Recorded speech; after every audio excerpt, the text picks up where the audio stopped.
Well, hey there, folks. I'm meteorologist Matt Barentine. Another excessively hot day. We have another heat advisory here for our Thursday.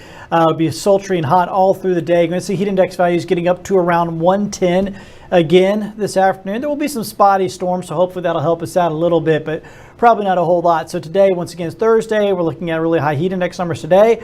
We're looking at really high heat index numbers tomorrow and Friday. But you do notice we head into the weekend, there will be improvements in the heat index, and that's going to be because we have a front moving in late Saturday. That's going to drive in some slightly drier air. It's not a huge difference, but you'll notice it because it will feel better going into Sunday and next week. Now, the overall setup right now is we have heat dome that's in the upper levels of the atmosphere. It's actually split into two. Part of it's over Texas, another part of it's over Florida. We're kind of in between, and keep in mind the moisture rotates around these things clockwise, so even though our temperatures aren't as bad because we're not directly underneath the heat dome, our humidity is higher than what's even normal for us in late July going into August. I mean, it's even a notch above what we're typically used to. So that's what's made things pretty hard to deal with lately. It makes it pretty unbearable when the humidity is just so high. Now look at the temperatures. They don't look too out of bounds. They're actually pretty normal for this time of year. 93 in Mobile, 90 in Pensacola, 92 in Molino, 93 in Bruton. That's, really about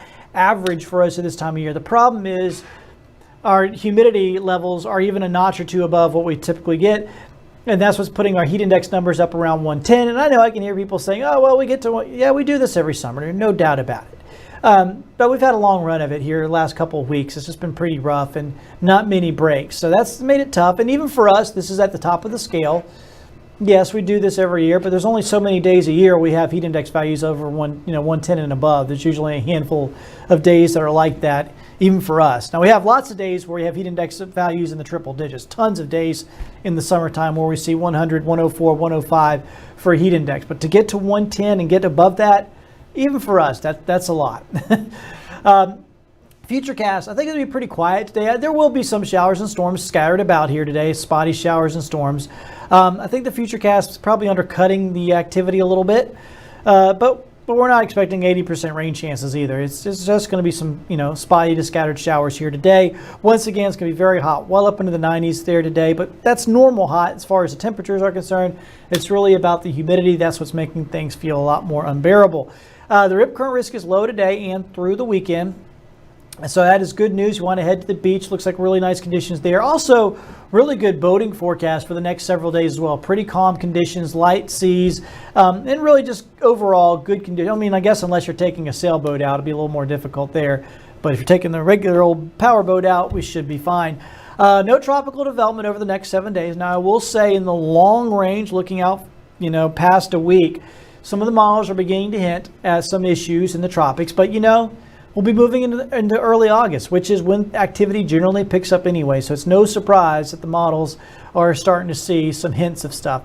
Right now it is hints. There's nothing consistent out there, so nothing worth mentioning as of yet. But we'll keep an eye on it for you, and for the immediate future, we're good to go. Here's that long-range forecast, and once again, on Saturday is when we see that front coming through, and that's what's going to help us out as far as bringing our temperatures down a little bit. I mean, keep in mind, it's still going to be August, so it's not going to be a massive change, but it will feel better here as we look down the line into late in the weekend and going on into next week. We will see improvements because of that front moving on through. It is technically a cold front that'll be coming through late in the day on Saturday. And then on Sunday and Monday, Tuesday of next week, you can see the difference that'll make. Definitely improving things as we go through time. And hopefully it lasts a little while. It looks like it'll last at least a few days. I mean, the humidity will come right back at us in August, so it won't stay away long. But you can see 89 for highs on Monday and Tuesday, down to the lower 70s for lows. That shows us that air will be a little bit less humid and a little bit more bearable as we start next week. Thank you so much for joining us here on Fox 10. We'll catch up with you soon. Bye now.